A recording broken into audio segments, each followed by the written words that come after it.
Assalamualaikum warahmatullahi wabarakatuh. Kami kelas 11 MIPA 2 akan mempresentasikan tentang sistem hukum dan peradilan di Indonesia.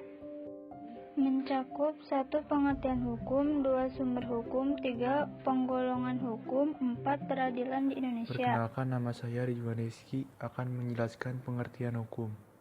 Sistem adalah perangkat unsur secara teratur, saling berkaitan sehingga membentuk suatu totalitas. Sementara, hukum adalah peraturan atau adat yang secara resmi dianggap mengikat, yang dikukuhkan oleh penguasa atau pemerintah. Sistem hukum di Indonesia merupakan perpaduan dari hukum agama, hukum adat, dan hukum negara Eropa, terutama Belanda sebagai bangsa yang pernah menjajah di Indonesia. Unsur-unsur hukum. Yang pertama, ada peraturan mengenai tingkah laku manusia dalam masyarakat. 2. Peraturan itu dibuat ditetapkan oleh badan yang berwenang. Yang ketiga, terdapat sanksi yang tegas bagi yang melanggar. Ada pula tugas-tugas hukum. Yang pertama, menjamin kepastian hukum bagi setiap orang dalam masyarakat. Yang kedua, menjamin ketertiban, ketenteraman, kedamaian, keadilan, kemakmuran, kebahagiaan, dan kebenaran. Yang ketiga, menjaga terjadinya perbuatan main hakim sendiri dalam pergaulan masyarakat. Saya, Rere Restiwianti, akan menjelaskan tentang sumber hukum dan penggolongan hukum. Sumber hukum adalah segala yang menimbulkan aturan yang mempunyai kekuatan memaksa, yakni aturan-aturan yang pelanggarannya dikenai sanksi yang tegas dan nyata. Macam-macam sumber hukum. 1. Sumber hukum material, semua norma kaidah atau aturan yang menjadi pedoman manusia dalam bertindak. Yang kedua, sumber hukum formal, hasil penerapan dari sumber hukum material.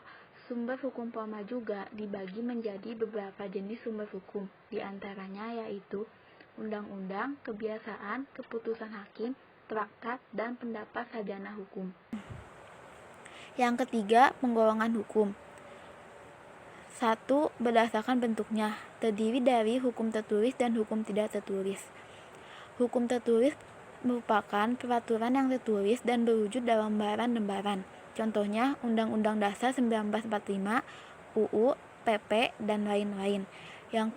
Sementara hukum tidak tertulis merupakan peraturan yang tidak tertulis secara resmi tetapi tetap dipatuhi oleh masyarakat. Contohnya, adat istiadat dan kebiasaan. Yang kedua, berdasarkan wilayah berlaku. Yang pertama itu hukum lokal, hukum yang hanya berlaku pada daerah atau masyarakat tertentu, contohnya peraturan daerah. Yang kedua, hukum nasional, hukum yang berlaku bagi seluruh wilayah negara, contohnya Undang-Undang Dasar 1945. Yang ketiga, hukum internasional, hukum yang memuat aturan-aturan dalam hubungan antar bangsa, contohnya Statuta Roma, Konvensi PBB, dan lain-lain. Yang ketiga, berdasarkan fungsinya. 1. Itu hukum material, hukum yang berisi perintah dan larangan, contohnya hukum perdata, hukum pidana, dan lain-lain. Yang kedua, hukum formal, hukum yang mengatur tata cara melaksanakan serta mempertahankan isi dari hukum material, contohnya hukum acara pidana, hukum acara perdata, dan lain-lain. Yang keempat, berdasarkan waktu berlakunya. 1. Hukum positif, hukum yang berlaku sekarang atau ius constitutum, contohnya Undang-Undang Dasar 1945 yang berlaku sekarang ini. Yang kedua, hukum yang berlaku pada masa datang atau ius constituendum, contoh rancangan undang-undang. Yang ketiga, hukum antar waktu atau hukum transitorir, hukum mengenai hubungan antar peristiwa hukum yang berlaku saat sekarang dengan hukum yang berlaku pada masa lalu. Contohnya, pasal aturan peralihan Undang-Undang Dasar 1945 sebelum amandemen. Yang kelima, berdasarkan isi masalah. 1. Hukum privat atau hukum sipil, hukum yang mengatur tentang hubungan personal dan menyangkut masalah pribadi, contohnya hukum perjanjian, hukum perkawinan, dan lain-lain. Yang kedua, hukum publik atau hukum negara, hukum yang mengatur hubungan hukum antar alat kelengkapan negara dan antara negara dan warga negara yang menyangkut kepentingan umum. Contoh, hukum tata negara, hukum pidana, hukum administrasi negara, dan lain-lain. Yang keenam, berdasarkan sifatnya. 1. Kaidah hukum yang memaksa. Hukum yang dalam keadaan apapun harus ditaati dan memiliki daya ikat yang bersifat mutlak. Contohnya hukum pidana. Yang kedua, kaidah hukum yang mengatur atau melengkapi.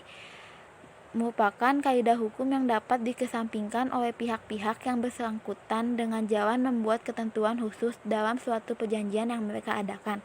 Contoh hukum perdata. Yang ketujuh, ada berdasarkan sasaran berlakunya. 1. Hukum untuk satu golongan. Contohnya, hukum Islam hanya berlaku untuk penduduk Muslim. Hukum adat Jawa berlaku untuk penduduk suku Jawa dan sebagainya. Yang kedua, hukum untuk semua golongan. Contohnya, Undang-Undang Dasar, Undang-Undang, Peraturan Pemerintah, dan lain-lain. Yang ketiga, hukum antar golongan. Contohnya, GHR atau Peraturan Pemerintah Hindia Belanda tentang perkawinan beda agama. Saya, Siti Indriani, akan menjelaskan tentang hukum lainnya. Hukum dibagi menjadi 4. Yang pertama yaitu ada hukum dagang. Dalam hukum dagang, hal yang menjadi subjek hukum adalah badan usaha. Istilah lain dari badan usaha adalah perusahaan, baik perseorangan ataupun telah memiliki badan hukum. Yang kedua yaitu ada hukum perdata. Hukum perdata Belanda yang pada awalnya berinduk pada kitab undang-undang hukum perdata yang aslinya berbahasa Belanda atau dikenal dengan Burgerlijk Wetboek dan biasa disingkat dengan BW.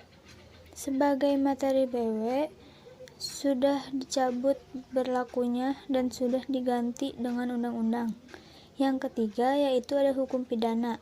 Keseluruhan dari peraturan-peraturan yang menentukan perbuatan apa yang dilarang dan termasuk ke dalam tindak pidana, serta menentukan hukum apa yang dapat dijatuhkan terhadap yang melakukannya. Nah, yang keempat yaitu ada hukum tata negara.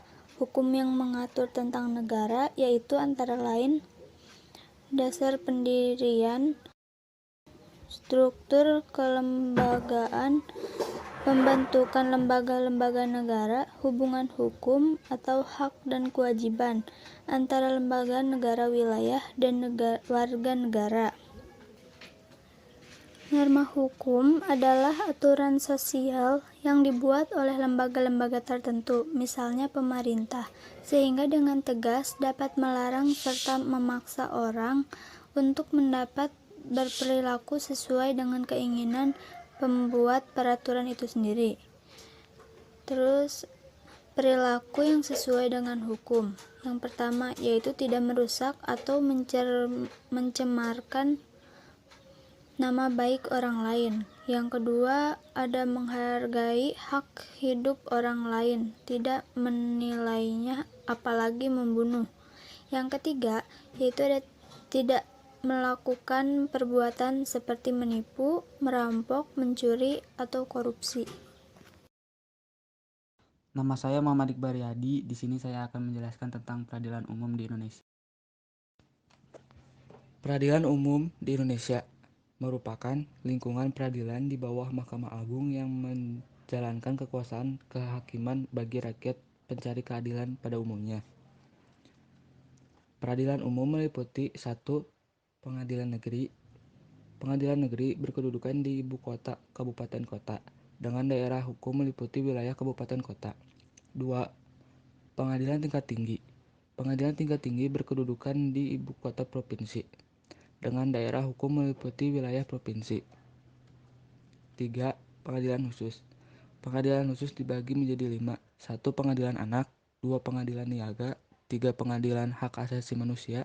4. Pengadilan tindak pidana korupsi berkedudukan di ibu kota provinsi dengan daerah hukum meliputi wilayah provinsi. 5. Pengadilan hubungan industrial. Pengadilan perikanan. Sekian dari kami, mohon maaf apabila ada kesalahan kata. Wassalamualaikum warahmatullahi wabarakatuh.